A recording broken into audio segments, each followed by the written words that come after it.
പിതാവിൻ്റെയും പുത്രൻ്റെയും പരിശുദ്ധാത്മാവിൻ്റെയും നാമത്തിൽ ആമേൻ. എൻ്റെ പ്രിയപ്പെട്ടവരെ, ഇന്ന് ഓഗസ്റ്റ് 15 വെള്ളിയാഴ്ച. നമുക്ക് അമ്മയോട് ചേർന്ന് പ്രാർത്ഥിക്കാം. അമ്മേ പരിശുദ്ധമ്മേ, അമ്മേ പരിശുദ്ധമ്മേ, ദേവമാതാവേ, ദൈവമാതാവേ, കൃപാസനത്തിലൂടെ ഞങ്ങൾക്കും ഞങ്ങളുടെ ദേശത്തിനും അമ്മ മാധ്യസ്ഥം തേടി തന്ന എല്ലാ അനുഗ്രഹങ്ങൾക്കും കൃപകൾക്കും ഞങ്ങളിപ്പോൾ ഹൃദയം നിറഞ്ഞ നന്ദി പറയുന്നു. അമ്മേ പരിശുദ്ധമ്മേ, ദേവമാതാവേ, 2004 ഡിസംബർ 7 ഉച്ചകഴിഞ്ഞ് 2:30 കൃപാസനത്തിൽ സംഭവിച്ച അമ്മയുടെ പ്രത്യക്ഷപ്പെടലിനെ കുറിച്ച് തിരുസഭയ്ക്ക് സമർപ്പിച്ചിരിക്കുന്ന പഠനരേഖകളുടെ മേൽ സഭാത്മകമായ പഠനം ആരംഭിക്കുവാൻ ഞങ്ങൾ പ്രാർത്ഥിക്കുന്നു.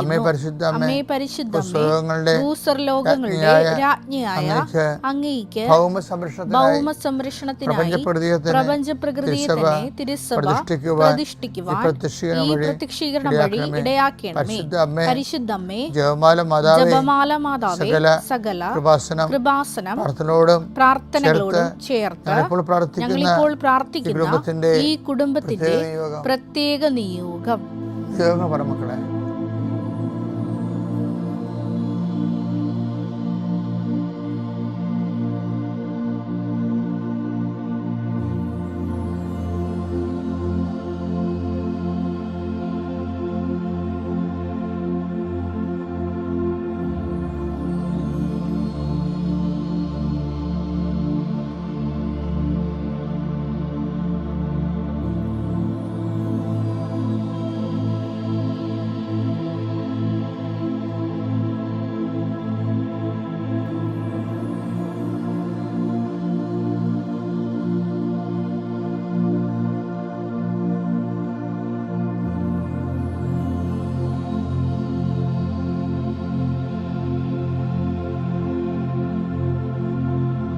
അമ്മയുടെ പ്രത്യക്ഷീകരണത്തിന്റെ ഈ അനുഗ്രഹവേളയിൽ ഞങ്ങൾക്ക് സാധിച്ചു തരുവാൻ കനിയണമേ.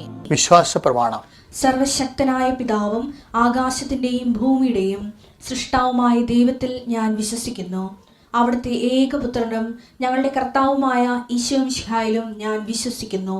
ഈ പുത്രൻ പരിശുദ്ധാത്മാവിനാൽ ഗർഭസ്ഥനായി കന്യകാമറിയത്തിൽ നിന്ന് പിറന്ന് പൊന്തിയോസ് പീലാത്തോസിന്റെ കാലത്ത് പീഡകൾ സഹിച്ച് കുരിശിൽ തറയ്ക്കപ്പെട്ട് മരിച്ച് അടക്കപ്പെട്ട് പാതാളങ്ങളിൽ ഇറങ്ങി മരിച്ചവരുടെ ഇടയിൽ നിന്ന് 3-ാം നാൾ ഉയർത്ത് സ്വർഗത്തിലേക്ക് എഴുന്നള്ളി സർവശക്തിയുള്ള പിതാവായ ദൈവത്തിന്റെ വലതുഭാഗത്തിരിക്കുന്നു. അവിടെ നിന്ന് ജീവിക്കുന്നവരെയും മരിച്ചവരെയും വിധിക്കുവാൻ വരുമെന്നും ഞാൻ വിശ്വസിക്കുന്നു. പരിശുദ്ധാത്മാവിലും ഞാൻ വിശ്വസിക്കുന്നു. വിശുദ്ധ കത്തോലിക്കാ സഭയിലും പുണ്യവാന്മാരുടെ ഐക്യത്തിലും പാപങ്ങളുടെ മോചനത്തിലും ശരീരത്തിന്റെ ഉയർപ്പിലും നിത്യമായ ജീവിതത്തിലും ഞാൻ വിശ്വസിക്കുന്നു. ആമേൻ. സ്വർഗ്ഗസ്ഥനായ ഞങ്ങളുടെ പിതാവേ, അങ്ങയുടെ നാമം പൂജിതമാകണമേ. അങ്ങയുടെ രാജ്യം വരണമേ. അങ്ങയുടെ തിരുമനസ് സ്വർഗത്തിലെ പോലെ ഭൂമിയിലും ആകണമേ. അന്നു വേണ്ടുന്ന ആഹാരം ഇന്ന് ഞങ്ങൾക്ക് തരണമേ. ഞങ്ങളോട് തെറ്റ് ചെയ്യുന്നവരോട് ഞങ്ങൾ ക്ഷമിക്കുന്നത് പോലെ ഞങ്ങളുടെ തെറ്റുകൾ ഞങ്ങളോടും ക്ഷമിക്കണമേ. ഞങ്ങളെ പ്രലോഭനത്തിൽ ഉൾപ്പെടുത്തരുതേ, തിന്മയിൽ ഞങ്ങൾ രക്ഷിക്കണമേ. ആമേൻ. നന്മ നിറഞ്ഞ മറിയമേ, സ്വസ്തി. കർത്താവ് അങ്ങയുടെ കൂടെ സ്ത്രീകളിൽ അങ്ങ് അനുഗ്രഹിക്കപ്പെട്ടവളാകുന്നു. അങ്ങയുടെ ഉദരത്തിൻ ഫലമായി ഈശോ അനുഗ്രഹിക്കപ്പെട്ടവനാകുന്നു. പരിശുദ്ധ മറിയമേ, തമ്പുരാന്റെ അമ്മേ, പാപികളായ ഞങ്ങൾക്ക് വേണ്ടി ഇപ്പോഴും ഞങ്ങളുടെ മരണസമയത്തും തമ്പുരാനോട് അപേക്ഷിക്കണമേ. ആമേൻ. എൻ്റെ കർത്താവേ, നിന്റെ ഉന്നതമായ നാമം സ്വസ്ഥം ചെയ്യുന്ന കർത്താവേ, കുഞ്ഞുങ്ങളെ ഓർത്ത് പ്രാർത്ഥിക്കുന്നു, കുഞ്ഞുങ്ങളുടെ രോഗങ്ങളെ ഓർത്ത് പ്രാർത്ഥിക്കുന്നു, ഞങ്ങളുടെ ബന്ധുക്കൾ സ്വന്തപ്പെട്ടവർ ആശുപത്രി രോഗികളെ കിടക്കുന്ന സ്വന്തം പ്രാർത്ഥിക്കുന്നു. ഈശോ മാറാത്ത രോഗങ്ങളെ ഓർത്ത് കണ്ണീരോടെ പ്രാർത്ഥിക്കുന്നു. എത്രത്തെ മരുന്ന് കഴിച്ചിട്ടും പിന്നെയും മാറി കർത്താവ് പിന്നെയും രോഗങ്ങൾ, അതേ രോഗങ്ങൾ തന്നെ കർത്താവ് കുറച്ചു നേരം ശമിക്കും, പിന്നെ കുറച്ച് കഴിഞ്ഞാൽ പിന്നെയും തിരിച്ചു വരും.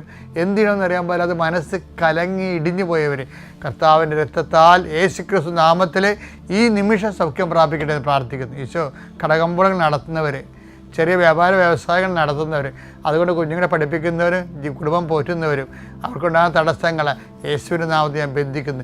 വിൽക്കാനുള്ള വസ്തുക്കൾ, വാങ്ങാനുള്ള വസ്തുക്കൾ, അതുപോലെ തന്നെ വെക്കാനുള്ള പുരകൾ, പുര വെക്കാനുള്ള സ്ഥലങ്ങൾ എല്ലാം കർത്താവിൻ്റെ പരിശുദ്ധമായ രക്തം തളിച്ചുകൊണ്ട് അത് നാളുകളായി നിലനിൽക്കുന്ന ദോഷങ്ങളെ യേശുവിൻ്റെ നാമത്തിൽ ബന്ധിക്കുന്നു. നിൻ്റെ യാത്രകളെല്ലാം ലക്ഷ്യങ്ങളെല്ലാം കർത്താവ് അനുഗ്രഹിക്കട്ടെ. നിത്യം പിതാവ് പുത്രനും പരിശുദ്ധാത്മാവിലും നയിക്കുക. ആമേൻ. എൻ്റെ പ്രിയപ്പെട്ടവർ, ഇന്ന് ഓഗസ്റ്റ് 15-ാം തീയതിയാണ്. മാതാവിൻ്റെ സ്വർഗാരോപണ തിരുനാളാണ്. അതുപോലെ തന്നെ നമ്മുടെ ജനിച്ച മണ്ണിൻ്റെ, നമ്മുടെ ദേശത്തിൻ്റെ സ്വാതന്ത്ര്യദിന മഹോത്സവം നമ്മൾ ആചരിക്കുന്ന ഒരു വലിയ മഹത്വപൂർണമായ സുപ്രഭാതമാണ്. അപ്പോൾ എല്ലാവർക്കും സ്വാതന്ത്ര്യത്തിൻ്റെയും അതുപോലെ തന്നെ സ്വർഗാരോപണ തിരുനാളിൻ്റെയും എല്ലാ മംഗളാശംസകളും. പരിശുദ്ധ അമ്മയെ, നമ്മുടെ രാജ്യം പരിശുദ്ധ അമ്മയ്ക്ക് സമർപ്പിക്കണം. അത് നിങ്ങളെല്ലാവരും സ്വന്തമായിട്ട് ചെയ്യേണ്ട കാര്യമാണത്. കർത്താവെ, ഞങ്ങളുടെ രാജ്യത്തെ അങ്ങേക്ക് സമർപ്പിക്കുന്നു. ഞാൻ കഴിഞ്ഞ ദിവസങ്ങളിൽ ബ്രിട്ടീഷ് മ്യൂസിയത്തിൽ സന്ദർശിക്കുന്നതിന് വേണ്ടി പോയി, ഇംഗ്ലണ്ടിലെ ധ്യാനം കഴിഞ്ഞപ്പോൾ. അപ്പോൾ ഭൂമുഖത്ത് ഏറ്റവും പുരാതനമായ സംസ്കാരത്തിൻ്റെ ഒരു പവലിയനിൽ ഞാൻ കയറി. അത് ഈജിപ്ഷ്യൻ സംസ്കാരമാണ്. 6000 കൊല്ലത്തോളം ഡയറക്റ്റ് ഹിസ്റ്റോറിക്കൽ കണ്ടൻ്റുള്ള സംസ്കാരം. അത് കഴിഞ്ഞാൽ പിന്നെ ലോകത്ത് ഏറ്റവും കൂടുതൽ സംസ്കാര സമ്പന്നതയുള്ളതും ചരിത്രമുള്ളതും ഇന്ത്യയാണ്. ലോകത്ത് 5000 കൊല്ലം. അപ്പോൾ ഓരോ രാജ്യങ്ങളിലൊക്കെ സന്ദർശിക്കുമ്പോൾ അവിടെയൊക്കെ വരുന്ന ഏറ്റവും വലിയ വരവ് 2000 കൊല്ലം അല്ലെങ്കിൽ 3000 കൊല്ലം. അമേരിക്കയിലൊക്കെ 400 കൊല്ലത്തെ പഴക്കമേ ഉള്ള അമേരിക്കയ്ക്ക്. അപ്പോൾ ഇത്രയും മഹത്വപൂർണ്ണമായ സംസ്കാര പൈതൃകമുള്ള രാജ്യമാണ്. അപ്പോൾ ആ പൈതൃകമുള്ള രാജ്യത്ത് 3000-ഓളം ഭാഷകളും 2800 രാഷ്ട്രീയ പാർട്ടികളും എന്തൊരു വിരോധാഭാസമാണ്. എന്നിട്ട് ഇവരെല്ലാവരും കോർത്തായിക്കൊണ്ട് ജനാധിപത്യം മുന്നേറുന്നത് കാണുമ്പോൾ അതിൻ്റെ ജനാധിപത്യത്തിന് എന്തെങ്കിലും കുറവില്ലെന്നല്ല, കുറവുകൾ നമുക്ക് പരിഹരിക്കാവുന്ന കുറവുകളാണ് ഉള്ളത്. അത് നമ്മൾ പരിഹരിച്ചുകൊണ്ടിരിക്കുകയാണ്. ഓരോരോ കാലത്തുള്ള ലെജിസ്ലേറ്റീവ് അസംബ്ലികളിലും ലോകസഭയിലും നിയമങ്ങളുണ്ടാക്കി ജനാധിപത്യത്തിന് ഉണ്ടാകാവുന്ന വിലങ്ങ് തടികളെ നമ്മൾ പരിഹരിച്ചുകൊണ്ടിരിക്കുകയാണ്. എങ്കിൽ നിങ്ങൾ രാജ്യത്തെ ഓർത്ത് നമുക്ക് സന്തോഷം, അഭിമാനം തോന്നും. പക്ഷേ ഇവിടുത്തെ ഒരു പ്രശ്നം ഇപ്പോൾ വന്നിരിക്കണമെന്ന് വെച്ച് കഴിഞ്ഞാൽ, രാജ്യം നമ്മളൊക്കെ ഇപ്പോൾ ക്രിസ്ത്യൻസും മുസ്ലിംസും ഒക്കെ രാജ്യസ്നേഹികളാണ്. സ്വാതന്ത്ര്യ സമരത്തിൻ്റെ അകത്ത് ക്രിസ്ത്യാനികൾ ഭരിച്ചതുകൊണ്ടാണ്, അന്ന് ബ്രിട്ടീഷുകാർ ഭരിച്ചതുകൊണ്ടാണ് നമുക്ക് ഡയറക്റ്റായിട്ട് ഒത്തിരി ഇൻവോൾവ്മെൻറ്റ് ക്രിസ്ത്യൻസിന് സ്വാതന്ത്ര്യ സമരത്തിൽ കുറച്ച് പേർക്കാണ് കിട്ടിയത്. മുസ്ലിംസിന് ഒത്തിരി പേർക്ക് കിട്ടി. കാര്യം അവർ ബ്രിട്ടീഷ് ഭരണത്തിന് എല്ലാവരും തന്നെ ഖിലാഫത്ത് പ്രസ്ഥാനം നിലനിൽക്കുന്ന സമയത്ത് എതിരായിരുന്നു. അപ്പോൾ അവർ കുറച്ച് പേർക്ക് സ്വാതന്ത്ര്യ സമരത്തിന് പങ്കാളിത്തം കിട്ടി. പക്ഷേ എന്ത് ഒക്കെ പറഞ്ഞാലും ശരി, we are not against that. പക്ഷേ ഇപ്പോൾ നമ്മളൊന്ന് ചിന്തിക്കുമ്പോൾ മനസ്സിലാകണത്, ഇപ്പോൾ ഒരു ഹിന്ദുത്വവാദം മുമ്പത്തേക്കാൾ പ്രബലപ്പെട്ട്.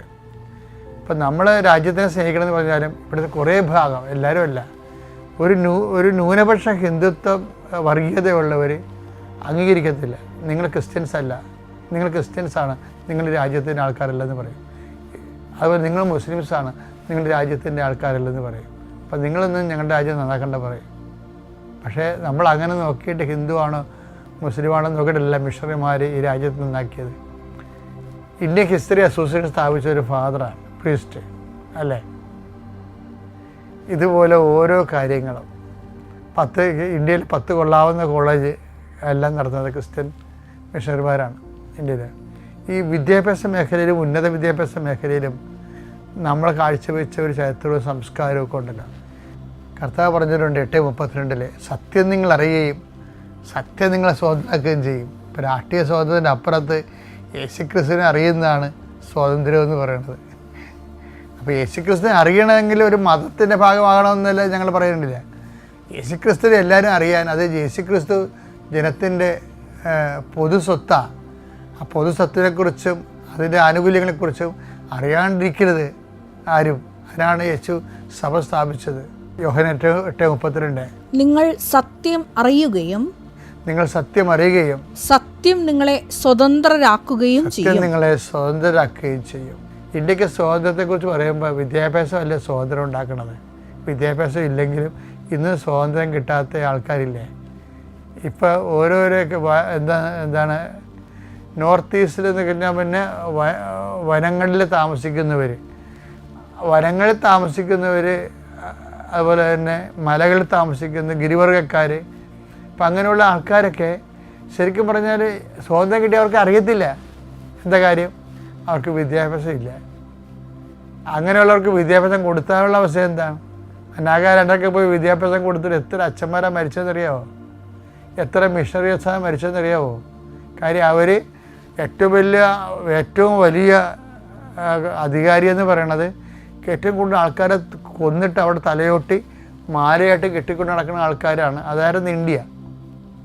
ആ ഒരു സ്ഥലത്തു നിന്ന് നാഗാലാൻഡിനെ ഉൾപ്പെടെയുള്ളവരെ ആധുനിക വിദ്യാഭ്യാസത്തിലേക്ക് കൊണ്ടുവന്നതും സ്വാതന്ത്ര്യത്തിലേക്ക് കൊണ്ടുവന്നതും എന്താ? ഈ സുവിശേഷമാണ്. സുവിശേഷം സ്വീകരിച്ച എല്ലാ രാജ്യങ്ങളും എന്തൊരു അഭിവൃദ്ധിയാണ്. ലോകത്തിന് അഭിവൃദ്ധി എന്താണ്, വികസനം എന്താണെന്നെല്ലാം കാണിച്ചു കൊടുത്തത് ആരാണ്? വികസനത്തിൻ്റെ പുതിയ കണ്ടുപിടുത്തങ്ങളിലേക്കെല്ലാം വന്നതെല്ലാം ഈ ബൈബിൾ സ്വീകരിച്ച രാജ്യങ്ങളാണ്. ഭൂമിയിൽ നിന്ന് എണ്ണ കുഴിച്ചെടുത്തിട്ട് സമ്പന്നത ഉള്ള ഒരു കുറേ രാജ്യങ്ങളുണ്ട്. പക്ഷേ അതേസമയം തന്നെ ലോകത്ത് പുതിയ പുതിയ കണ്ടുപിടുത്തങ്ങൾ നടത്തിയിട്ടും ലോകത്തിന് വികസനത്തിൻ്റെ പുതിയ കോൺസെപ്റ്റുകൾ കൊണ്ടുവരണതെല്ലാം പഴയ നിയമം എടുത്ത യഹൂദന്മാരും പുതിയ നിയമം എടുത്ത മറ്റു രാജ്യങ്ങളിൽ നിന്നാണ് ഈ വികസനത്തിൻ്റെ രൂപങ്ങളെല്ലാം രൂപപ്പെട്ട് വരുന്നത്. അപ്പോൾ ഈ വെളിച്ചം എല്ലാവർക്കും കിട്ടാനുള്ള ബാധ്യതയുണ്ട്.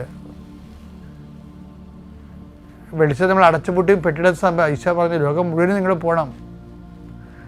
എൻ്റെ അർത്ഥം ലോകം നിങ്ങൾ മുഴുവനും പോകണമെന്ന് പറയുമ്പോൾ എന്താണ്? അവർ എന്നെ പീഡിപ്പിച്ചെങ്കിൽ നിങ്ങളെയും പീഡിപ്പിക്കും എന്നല്ലേ ഈശോ പറഞ്ഞത്. എന്നെ പീഡിപ്പിച്ചെങ്കിൽ നിങ്ങൾ പോകണം, പോയി തല്ലുപിടിക്കണമെന്നല്ല പറഞ്ഞത്. എനിക്ക് കിട്ടിയതിൻ്റെ പകരം നിങ്ങൾക്ക് കിട്ടും ഉറപ്പായിട്ടും. എനിക്കിപ്പോൾ കന്യാസ്ത്രീമാരുടെ അല്ലെങ്കിൽ അച്ഛന്മാരെ ഇപ്പം നാളെ എനിക്കും വെച്ചിരിക്കുന്നത് എന്താണെന്നൊക്കെ എനിക്കൊരു ധാരണയുണ്ട്. കാര്യം ആരും അറിയാതെ നിങ്ങൾ ആരും വിചാരിക്കരുത്. സുവിശേഷത്തിൻ്റെ ചൈതന്യം അത് കിട്ടിക്കഴിഞ്ഞാൽ അത് കൊടുത്തിരിക്കും. ആരെയും ബലം പ്രയോഗിച്ച് മതം മാറ്റാൻ ആർക്കും നോക്കി അതിനടുത്ത് നോൺസെൻസ്. ബലം പ്രയോഗിച്ച് ആരെങ്കിലും മതം മാറ്റാൻ പറ്റുമോ? അത് നോൺസെൻസ് അല്ലേ? ആരെങ്കിലും പറ്റുമോ? അപ്പോൾ അത് ഇല്ലാത്ത കാര്യം പറയണതാണത്. ഒരു മനുഷ്യന് ഒരു ആശയം അടിച്ചേൽപ്പിച്ച് സ്വീകരിക്കാൻ പറ്റത്തില്ല. ചെറുക്ക് അനുഭവങ്ങൾ വരുമ്പോൾ അവ ചിലപ്പോൾ വിശ്വാസത്തിലേക്ക് വരുമായിരിക്കും. അപ്പോൾ അനുഭവം വരാൻ വേണ്ടി ഇഞ്ചക്ഷൻ കൊടുക്കുക ഒന്നുമില്ല.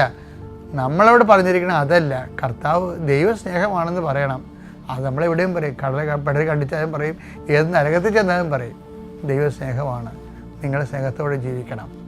അതല്ലേ സുവിശേഷം? അതല്ലേ സുവിശേഷം? ദൈവസ്നേഹമാണ്, നിങ്ങൾ സ്നേഹത്തോടെ ജീവിക്കണം. പിന്നെ പരസ്പരം പങ്കുവെക്കണം. പിന്നെ എന്ത് ചെയ്യണം? അറിവ് സമ്പാദിപ്പിക്കണം. കാര്യം സ്വന്തമായിട്ട് ഒരു മനുഷ്യന് സ്വാതന്ത്ര്യം കിട്ടണമെങ്കിൽ വ്യക്തിപരമായ സ്വാതന്ത്ര്യമാണ്. വ്യക്തിപരമായ സ്വാതന്ത്ര്യം കിട്ടണമെങ്കിൽ വിദ്യാഭ്യാസം വേണം. അപ്പോൾ നമ്മൾ കൊടുത്തത് എന്താണ്? രാഷ്ട്രത്തിൻ്റെ പൊതു സ്വാതന്ത്ര്യത്തേക്കാൾ പ്രധാനമാണ്. സ്വാതന്ത്ര്യം രാഷ്ട്രത്തിന് കിട്ടിയാലും അറിയാൻ പാടില്ല. വിദ്യാഭ്യാസം ഇല്ലാത്തവന് സ്വാതന്ത്ര്യം കിട്ടിയിട്ട് അറിയത്തില്ല. അപ്പോൾ അടിസ്ഥാന സ്വാതന്ത്ര്യം എന്ന് പറഞ്ഞാൽ എന്താണ്? രാഷ്ട്ര സ്വാതന്ത്ര്യമല്ല, വ്യക്തി സ്വാതന്ത്ര്യമാണ്. ഭരണഘടന നമുക്ക് നൽകുന്ന അവകാശങ്ങളെ പോലും ഉപയോഗിക്കണം എങ്ങനെ? വിദ്യാഭ്യാസം ഉള്ളതുകൊണ്ടല്ലേ. അതാണ് സഭ ചെയ്തിരിക്കുന്നത്. അപ്പോൾ അതിനുവേണ്ടി സഭ ഒത്തിരിയേറെ മുറിവുകൾ മേടിച്ചിട്ടുണ്ട്. സഭയ്ക്കത് പുത്തിരിയല്ല. ഇത് നിങ്ങൾ ഓർക്കണം, ഇത് സെബസ്ത്യാനോസിൻ്റെ അപ്പോസ്തലന്മാരുടെ സഭയാണ്. അങ്ങോട്ട് കയറി ആൾക്കാരുടെ അടുത്തേക്ക് കയറി ആൾക്കാരുടെ കൈമേടിച്ച് ചത്തവരാരും ഇവിടെയില്ല. ഇവിടെ ഉള്ളവരെല്ലാം ക്രിസ്തുവിൻ്റെ സ്നേഹത്തിൻ്റെ ചൈതന്യം കോങ്കോ വനത്തിലും ആമസോൺ വനങ്ങളിലും ഒറ്റക്ക് പോയി നടന്ന് സുവിശേഷ വേല നടത്തിയിട്ട് അവരുടെ കൈകൊണ്ട് മരിച്ച് ആ രക്തത്തിൽ തന്നെ അവർ വിശുദ്ധിയിലേക്ക് കടന്നു വന്നിട്ടുള്ള ലോകത്തിനെ മാറ്റിമറിച്ചിട്ടുള്ള ഒരു സഭയാണിത്. അപ്പം സ്വാതന്ത്ര്യം എന്ന് പറയണത് സ്വർഗാരോഹണത്തിലാണ് എത്തി അവസാനിക്കുന്നത്. എന്താണ്? മനുഷ്യൻ ഏറ്റവും വലിയ നമ്മളെ മരണത്തിൻ്റെ അടിമത്തത്തിൽ നിന്ന് ജീവനിലേക്ക് മനുഷ്യരാശിയെ കൊണ്ടുവന്നവരാണ്. മരിച്ചുയർത്തെഴുന്നേറ്റവനാണ്. അവൻ്റെ ഉയർപ്പിൻ്റെ സുവിശേഷം എന്ന് പറയുന്നത് ജനതയുടെ അവകാശമാണ്. അപ്പോൾ എല്ലാവർക്കും നല്ലത് വരട്ടെ. പ്രധാനമന്ത്രിക്ക് വേണ്ടി പ്രാർത്ഥിക്കുന്നു. എല്ലാ സ്റ്റേറ്റ്സിനും വേണ്ടി പ്രാർത്ഥിക്കുന്നു. പ്രത്യേകിച്ച് കേരള സംസ്ഥാനം അതിൻ്റെ കടക്കിണികളിൽ നിന്ന് രക്ഷപ്പെടാനും എങ്കിലും കേരള സംസ്ഥാനത്തെക്കുറിച്ച് നമുക്ക് അഭിമാനിക്കാം. എന്താ കാര്യം, ഞാൻ എപ്പോൾ നോക്കുമ്പോഴും ഈ മറ്റു രാജ്യങ്ങളിലൊക്കെ സഞ്ചരിച്ചിട്ട് കേരളത്തിലും ഇന്ത്യയിലും വരുമ്പോൾ എന്തൊരു മാറ്റമാണ് എല്ലാ കാര്യങ്ങൾക്കും. ഇന്ത്യ കുതിക്കുന്നുള്ള കാര്യം സത്യമാണ്. ശരിക്കും പറഞ്ഞാൽ നമ്മളെ ഈ വികസന രാജ്യം അല്ലെങ്കിൽ തേർഡ് വേൾഡ് എന്നൊക്കെ വിളിക്കുന്നത് അവരുടെ സൂപ്പർമസി അവർ പ്രഖ്യാപിക്കുന്നതാണ്. നമ്മൾ തേർഡ് വേൾഡൊന്നുമല്ല. തേർഡ് വേൾഡ് സാമ്പത്തിക മേഖലയിലും GDP-യിലുമാണ് തേർഡ് വേൾഡ്. GDP തന്നെ ഇപ്പോൾ ഉയർന്നുകൊണ്ടേയിരിക്കുകയാണ്, ഇനി ഉയരും. അപ്പോൾ അത് ഒക്കെ നമുക്ക് രാജ്യത്ത് അഭിമാനമുണ്ട്. അതിപ്പോൾ ഞങ്ങൾ കുറച്ച് പേരുടെ വർഗീയതയുടെ അധ്വാനമാണെന്ന് നിങ്ങൾ പറയരുത്. That is nonsense. ഇന്ത്യയുടെ ജനത മുഴുവനും ഈ രാജ്യത്തിന് വേണ്ടി അധ്വാനിക്കാനാണ്. അങ്ങനെ അതാണ് നമ്മുടെ കൾച്ചർ എന്ന് പറയുന്നത്. എല്ലാവരെയും ഒരുമിച്ച് ചേർക്കുകയും ഒരുമിച്ച് അവരുടെ എല്ലാവർക്കും എന്തെല്ലാം കോൺട്രിബ്യൂട്ട് ചെയ്യാൻ അതിനെ അംഗീകരിക്കുകയും രാജ്യത്തിൻ്റെ ഉയർച്ചയ്ക്ക് വേണ്ടി തോളോട് ചേർത്ത് പിടിക്കുകയും ചെയ്തുകൊണ്ട് പോകാൻ ഇന്ത്യ അധികാരികൾ കഴിയട്ടെ, അവരെ നയിക്കുന്ന പാർട്ടികൾ കഴിയട്ടെ എന്ന് പ്രാർത്ഥിക്കുന്നു. ദൈവം നമ്മളെ അനുഗ്രഹിക്കട്ടെ. എല്ലാവർക്കും ഒരിക്കൽ കൂടി സ്വാതന്ത്ര്യ ദിനവും അതുപോലെ തന്നെ സ്വാതന്ത്ര്യദിനത്തിൻ്റെയും സ്വകാര്യ അനുഗ്രഹാശംസകൾ.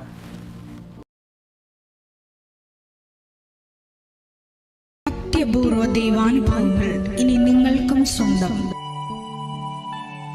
ഈ യൂട്യൂബ് ചാനൽ ഇതുവരെ സബ്സ്ക്രൈബ് ചെയ്തിട്ടില്ലെങ്കിൽ ഇപ്പോൾ തന്നെ സബ്സ്ക്രൈബ് ചെയ്യുക. ഈ വീഡിയോ ഇപ്പോൾ തന്നെ നിങ്ങളുടെ സുഹൃത്തുക്കൾക്ക് ഷെയർ ചെയ്തുകൊണ്ട് കർത്താവിൻ്റെ പ്രേക്ഷിതരാകുക.